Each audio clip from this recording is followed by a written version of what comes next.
আসসালামু আলাইকুম বন্ধুরা, ভালো লাগার মুহূর্ত চ্যানেলে আপনাদের সকলকে জানাই স্বাগতম। আপনারা যারা এই মুহূর্তে আমার চ্যানেলটিকে সাবস্ক্রাইব করেছেন তাদের অসংখ্য ধন্যবাদ জানাই। আর যারা এখনো আমার চ্যানেলটিকে সাবস্ক্রাইব করেননি তাদের কাছে অনুরোধ রইল আপনারা আমার চ্যানেলটিকে সাবস্ক্রাইব করে দিবেন এবং সুন্দর সুন্দর ভিডিওগুলো দেখার সুযোগ করে নেবেন।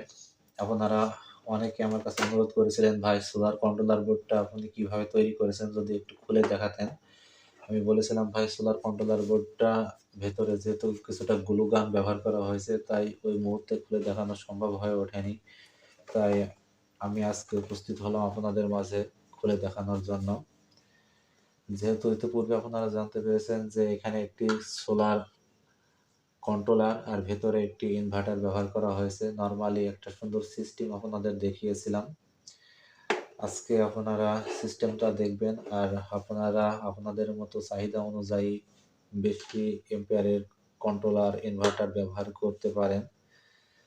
তবে সেটিংটা আপনারা দেখবেন। যেহেতু আমরা কন্ট্রোলারের মাধ্যমে জানতে পেরেছি যে কন্ট্রোলারে দেওয়া রয়েছে এখানে সোলার ইনলাইন মানে প্লাস মাইনাস সোলারের, এখানে ব্যাটারি ইনলাইন প্লাস মাইনাস ব্যাটারির, এখানে আউটপুট লাইন ব্যাটারির প্লাস মাইনাস। তবে আমরা এই কন্ট্রোলার বোর্ডটি সার্ভিস নিয়ে থাকি শুধু সোলার থেকে।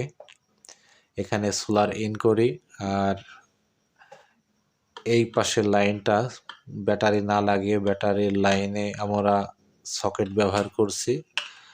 যেহেতু আমরা জানি সোলার থেকে 18 থেকে 22 ভোল্ট পর্যন্ত সাপ্লাই দিয়ে থাকে, কিন্তু আমাদের ফ্যানগুলো যেহেতু 12 ভোল্টের হয়ে থাকে তাই আমরা 12 ভোল্টের ফ্যান চালানোর জন্য যেহেতু 12 ভোল্টের এখানে ব্যাটারি সেট করি, তাই সেখানে ব্যাটারি সেট না করে 12 ভোল্টের ফ্যান লাগিয়ে আমরা এই লাইনে সকেটের মাধ্যমে ফ্যান চালিয়ে থাকি, একটা অথবা দুইটা।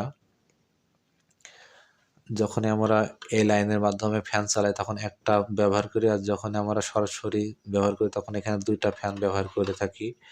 আবার অথবা এখানে এই লাইনে আমরা 12 ভোল্টের একটা ফ্যান আর 8 ভোল্টের একটা ফ্যান নর্মালি চালাতে পারি।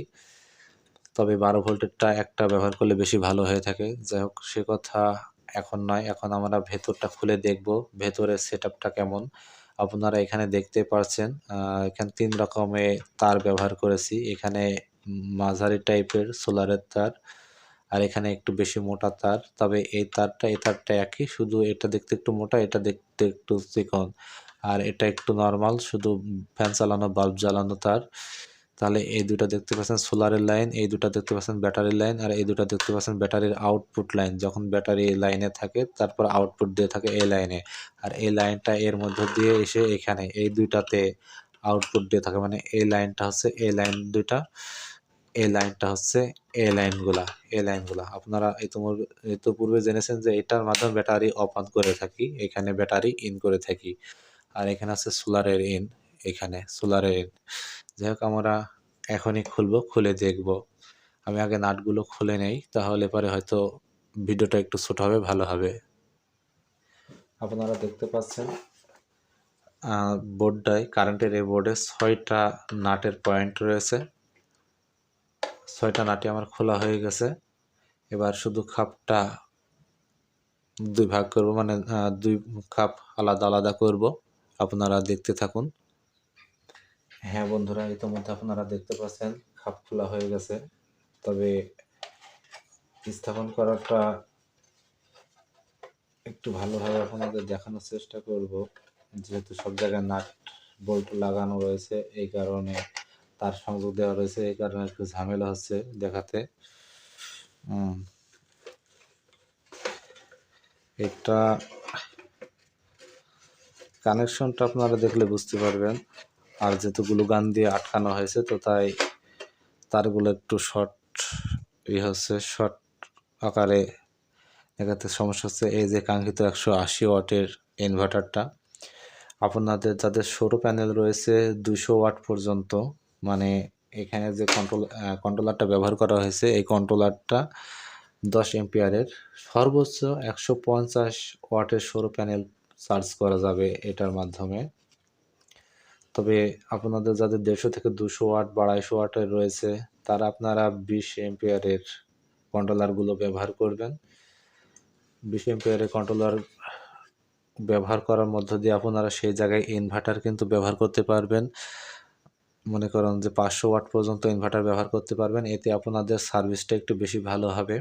সেক্ষেত্রে আপনারা আরও অনেক ডিভাইস ব্যবহার করতে পারবেন।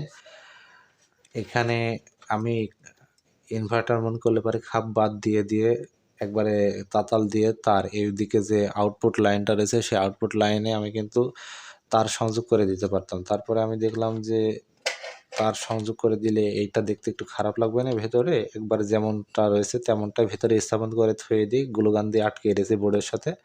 আর এখানে একটা টুপিন ব্যবহার করেছি, দেখতে পাচ্ছেন এখানে টুপিন ব্যবহার করেছি।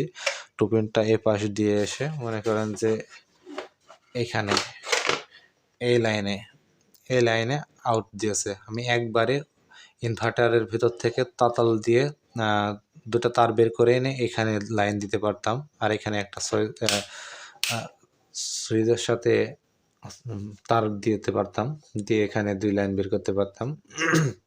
কিন্তু আমি ওটা খোলাপাড়া না করে আমি শুধুমাত্র এখানে একটা টুপিন ব্যবহার করেছি।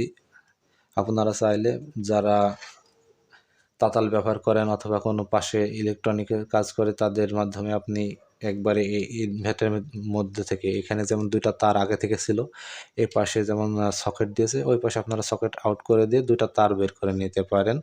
এতে হবে কি একটা সুবিধা হবে যে এই যে টুপিনে যে আপনার আরেকটু কারেন্ট খাচ্ছে, আপনার ব্যাটারি কারেন্ট খাচ্ছে, সেটা লস হবে না।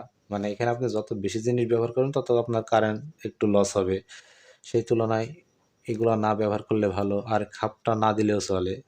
যদি মনে করেন না খাপ আটকিয়ে রাখবো, একবারে খাপ থাকলো আপনার ইনভার্টারের মতো থাকছে, এতে আপনার ইনভার্টারটা ওইভাবে থাকবে, কোনো সমস্যা নেই। আর আরেকটু ভালো হয় আপনারা উপরের অংশে ইনভার্টারটা যেহেতু ভিতরে আটকা পড়ছে তো ইনভার্টারটা গরম হতে পারে, এমনিতেই এটা চারিপাশে ফাঁকা করে রাখা রয়েছে যেন গরম না হয়। তাই আপনারা এই বোর্ডের উপরের অংশে কয়েক জায়গায় ছোট ছোট ফাঁকা করে দিতে পারেন তাতাল দিয়ে, তাহলে ভেতরে বাতাস প্রবেশ করবে, ওটা গরম হবে না। মানে ইনভার্টারটা ভালো থাকার জন্য বলছি। তাহলে আপনারা দেখতে পাচ্ছেন এখানে সংযোগ স্থানটা আমি কিভাবে সংযোগ করেছি। যারা এই বিষয়ে দক্ষ তারা সহজে বুঝে নিতে পারবেন। আমি যেহেতু মানে উল্টা পিঠে বুঝতে অনেকের হয়তো সমস্যা মনে হচ্ছে, তবে এদিক থেকে বুঝতে কিন্তু খুব একটা সুবিধা রয়েছে। এদিক থেকে বুঝতে সুবিধা রয়েছে এই কারণে যে এই যে লাইনটা, এই লাইনটা মানে এখানে ইন করেছি, এখান থেকে এখানে দিয়েছি সোলার ইন করার জন্য, আর এখানে দিয়েছি ওই লাইনটাই মনে করেন যে 2টা সকেট ব্যবহার করেছি। যে এখানে আমি সার্ভিস পাওয়ার জন্য সকেট রেখেছি, আপনি সোলারটা এখানে দিলেও যেই কাজ হবে এখানে দিলেও সেই কাজই হবে। মনে করেন যে এখানে আমি ইন করেছি মানে আমার সহজের জন্য, এদিক দিয়ে ইন করবো এদিক থেকে সার্ভিস নেব, কিন্তু আপনি সোলার এখানেও ইন করাতে পারেন এখানেও ইন করাতে পারেন, একই লাইন, এই লাইনটা যেটা এই লাইনটা সেটা এই লাইন। আর ব্যাটারির যে লাইন, এই 2টা লাইন আপনি ব্যাটারি এখানেও ইন করাতে পারেন এখানেও ইন করাতে পারেন, কিন্তু এইটা এই যে এটার জন্য এখানে একটা সুইচ ব্যবহার করা হয়েছে, এতে আমি ব্যাটারিটা অফ অন রাখতে পারছি। কিন্তু এখানে তো আর সুইচ নেই, এখানে থাকলে পরে সবসময় ডাইরেক্ট থেকে যাচ্ছে। কিন্তু এই লাইনগুলো সব একই লাইন, এই 2টা এটা সব একই লাইনের লাইন, শুধু এটার জন্য এটা অফ অন সিস্টেম, আর এই 2টা ডাইরেক্ট রয়েছে। মানে ব্যাটারির লাইনটা এখানে ডাইরেক্ট, আর এটা হচ্ছে সুইচ দ্বারা নিয়ন্ত্রিত, এছাড়া কিছুই না। আর এই 2টা যেহেতু ব্যাটারির আউটপুট লাইন, ব্যাটারি লাগানোর পরে এই লাইনটা দিয়ে যে সার্ভিসটা আমরা পেয়ে থাকি, এই 2টা লাইন আমরা এই 2টা লাইন ব্যাটারি সংযোগ রেখে তারপর ব্যবহার করার চেষ্টা করব। আর ব্যাটারি বিহীন কিন্তু এই লাইনটা আমি চালিয়ে দেখেছি, ব্যাটারি ছাড়াও কিন্তু এই লাইনে সার্ভিস হয় এই কন্ট্রোলারের মাধ্যমে। তবে এই কন্ট্রোলারগুলো এক এক সময় এক এক মডেল বের হয়, তো সব সময় সব কন্ট্রোলারে এই সার্ভিসটা আপনার দিবে না। আপনি যদি ব্যাটারিবিহীন এই লাইনে সার্ভিস নিতে চান, দেখা যাচ্ছে যে অনেক সময় আপনি হিমশিম খেয়ে যাবেন, ঝামেলায় পড়বেন। আর এমন ঝামেলায় যদি কেউ পড়েও থাকেন তাহলে আপনার করণীয় কি? আপনার করণীয় হচ্ছে আপনি এই যে লাইনগুলো সব লাইন আপনি খুলে ফেলবেন। খুলে ফেলার পরে পরবর্তীতে এই যে হয় ব্যাটারি লাইনটা আগে দিবেন, না হয় এই ব্যাটারি আউটপুট লাইনটা দিবেন, তারপর সর্বশেষে আপনি সোলারের লাইনটা দিবেন। তাহলে দেখবেন যে আপনার এই লাইনটা ঠিক হয়ে গেছে। তাই আপনাদের একটাই কথা বলবো, আপনারা এই লাইনটা ব্যাটারিবিহীন ব্যবহার করার চিন্তা করবেন না। যেহেতু আপনি এই লাইনের মাধ্যমে ব্যাটারিবিহীন সার্ভিস নিতে পারছেন, এই লাইনে নাড়াচাড়ার দরকার কি যদি ঝামেলায় পড়তে হয়, আপনি এই লাইনে তো সার্ভিস পাচ্ছেন। তাই ব্যাটারি আউটপুট লাইনে ব্যাটারিবিহীন ব্যবহার করার চিন্তা করার প্রয়োজন নেই। তাহলে বুঝতে পারছেন বিস্তারিত এই কন্ট্রোলার বোর্ডের সেটআপটা আর কার্যক্রমটা। যেহেতু এখানে তার সংযোগের কারণে একটু ঝামেলা হচ্ছে দেখতে, আর এখানে অনেক সিস্টেম সেটআপ রয়েছে, অটোমেটিক দেখতে আপনাদের ঝামেলা হবে। আর এই যে আপনার এই দুইটা তার মানে ইনভার্টারের যে প্লাস মাইনাসটা আপনার 12 ভোল্টের এই সংযোগ লাইনে, মানে 12 ভোল্টের আপনার ব্যাটারির সংযোগ লাইনে দেওয়া হয়েছে।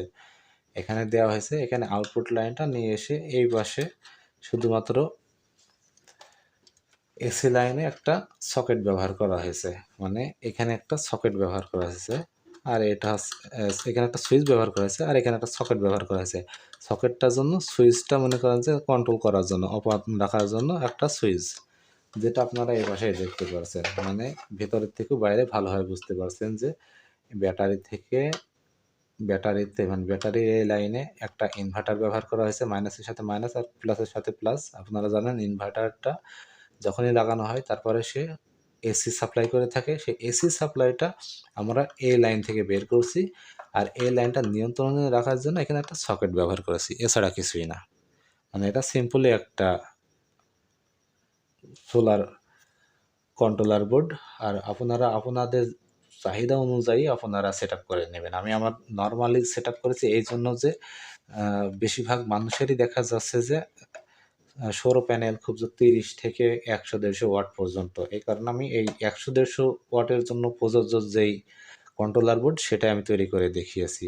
আর আপনাদের যাদের সৌর প্যানেলটা বেশি রয়েছে তারা বেশি ব্যবহার করবেন। দেখা যাচ্ছে যে যদি সোলার যদি 150 থেকে 200-250 পর্যন্ত হয়ে থাকে তাহলে আপনি এখানে 10 এম্পিয়ারের জায়গায় 20 এম্পিয়ার অথবা 30 এম্পিয়ার ব্যবহার করলেন, মানে 150 থেকে 200-250 পর্যন্ত আপনি 20 এম্পিয়ার ব্যবহার করতে পারেন। সেটা 30ও যদি ব্যবহার করেন তাতে ক্ষতি নেই। তবে মানে দ্রুত আপনার ব্যাটারি চার্জ করে দিবে সেটাতে। সেটা আপনার আর্থিক অবস্থার উপর নির্ভর করবে, প্রয়োজনের উপর নির্ভর করবে। যাই হোক, তাহলে এখানে ওটা ব্যবহার করতে পারেন যদি 20 এম্পিয়ারটা ব্যবহার করেন। আর তাহলে ভিতরে ইনভার্টারটা 180 ওয়াটের জায়গায় আপনি 500 ওয়াটও ব্যবহার করতে পারেন, সেটা আপনার আরও সার্ভিসটা ভালো হবে। তবে আপনার সোলারটা সেক্ষেত্রে বেশি থাকতে হবে, মানে সামঞ্জস্য বজায় রাখতে হবে। সোলারটা বেশি থাকবে সেক্ষেত্রে আপনার কন্ট্রোলার বেশি নিতে পারবেন, আর কন্ট্রোলার সোলার বেশি আছে সেহেতু আপনি ভিতরে ইনভার্টারটা বেশি নিতে পারবেন, আর এতে আপনি সার্ভিসটাও এর চেয়ে বেশি পাবেন। মূলত এটাই কথা। তাহলে আপনারা বুঝতে পারছেন এটার কাজ। আর এভাবে তৈরি করেছি এটাই একটাই কারণ, এটা হচ্ছে যে আমি মুভ করাতে পারি, এক রুম থেকে আরেক রুমে মুভ করাতে পারি, এই জন্য এটা আমার সুবিধা হয় বেশি। আবার দেখা যাচ্ছে সৌর প্যানেল আমি বাইরে নিয়ে গেছি, সেখানে এটা ইন করে দিয়েছি, ইন করে দিয়ে আমি এখানে ফ্যানে বাতাস ভোগ করতে পারছি এই লাইন থেকে, যেহেতু আমার ফ্যানের টুপিন ব্যবহার করা হয়েছে ক্লিপ বাদে। সেক্ষেত্রে আমার এই কন্ট্রোলারটা বেশি সার্ভিস দিয়ে থাকে, বেশি সুযোগ সুবিধা হয়ে থাকে। আবার দেখা যাচ্ছে যে আমার লাইনে ব্যাটারি নেই, আমি এদিক থেকে এসি আউট করে নিতে পারছি। দেখা যাচ্ছে এখানে কারেন্টে মোবাইল চার্জ দিলে পারে, আমার অনেক সময় চিন্তা করে থাকি যে সরাসরি এখানে মোবাইল চার্জ দেবো না কি হতে পারে, এমন জাতের ভয় রয়েছে, তারা এই লাইনে দিতে পারেন। মোবাইল চার্জারটা সরাসরি এই লাইনে দিয়ে মোবাইল চার্জারের মাধ্যমে চার্জ নিতে পারেন মোবাইলে।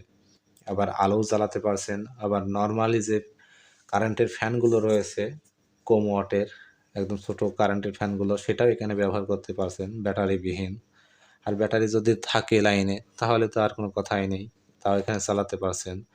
তবে যখনই সৌর প্যানেলের ফ্যান রয়েছে তখন তো আপনারা এসি লাইনের প্রয়োজন মনে করেন না, তখন তো এইসব লাইন থেকে আপনারা ব্যবহার করতে পারছেন। মানে এক কথায় অনেক সার্ভিস পাওয়া যায় এই বোর্ডের মাধ্যমে।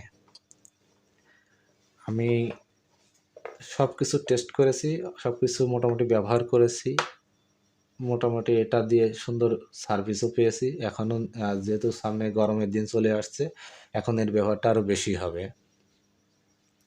তাই আপনারা আপনাদের মতো এগুলা ব্যবহার করতে পারেন। আমি অলরেডি ইতিপূর্বে ভিডিওতে আপনাদের দেখিয়েছি এটার ব্যবহার, কিভাবে সার্ভিস নেওয়া যায়। যারা ভিডিওগুলো দেখেননি দেখে নেবেন।